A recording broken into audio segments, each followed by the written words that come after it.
मूंगफली फसल को अन्य फसलों की अपेक्षा अधिक पोषक तत्व, सिंचाई, खाद, दवा की ज़रूरत होती है। शुरू से अंत समय तक इसको खाद दवा की ज़रूरत पड़ती रहती है।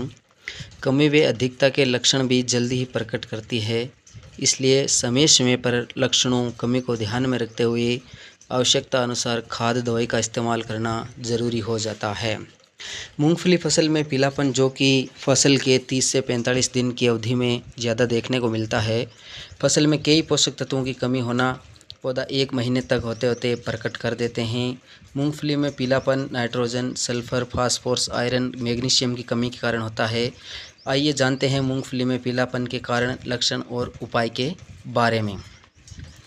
मूंगफली फसल में मुख्यतः 3 कारण होते हैं जिसके कारण मूंगफली में पीलापन नज़र आता है।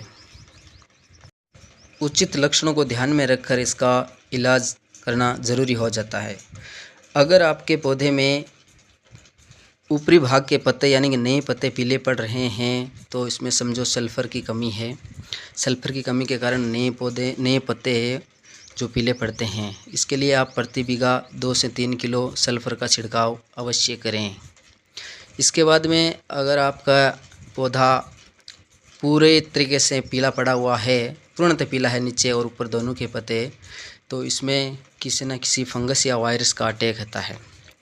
इसके लिए आपको किसी भी प्रकार के फंगिसाइड या कीटनाशक का इस्तेमाल करना चाहिए, जिससे फंगस और वायरस का खात्मा हो जाए और जड़ों को चूसने वाले कीड़ों को नियंत्रित किया जाए और फसल की जड़ों का विकास हो पाए। इसके निदान के लिए किसी भी बेस्ट फंगिसाइड का इस्तेमाल करना चाहिए ताकि फंगस और कीट का खात्मा हो जाए और फसल है वो स्वस्थ दिखाई दे और अपनी भी प्रगति करती रहे, बढ़वार करती रहे, फल फूल भी आते रहें।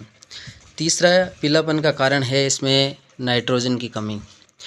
अगर मूंगफली पौधे के निचले हिस्से के पत्ते पीले हो रहे हैं तो इसमें नाइट्रोजन की कमी होती है। इसमें उचित मात्रा में यानी 7-8 किलो प्रति बीघा यूरिया का छिड़काव अवश्य करें, जिससे पौधों का पीलापन दूर होगा और पौधा वृद्धि करना शुरू कर देता है, जिसके कारण पौधा पूर्णतः स्वस्थ हो जाएगा और अपनी समयानुसार बढ़वार करता रहेगा। पौधा भी पूर्णतः स्वस्थ होगा, वृद्धि के साथ साथ उसमें फूल बनना भी शुरू हो जाएंगे। और अन्य किसी भी प्रकार की अगर आपको रोगों के लक्षण नज़र आ रहे हैं तो उसकी लक्षणों की जांच करें और उचित खाद और दवाई देने के लिए पौधों को हमेशा स्वस्थ रखना होता है ताकि हमारी फसल पैदावार में कोई किसी भी प्रकार की कमी ना आए। धन्यवाद।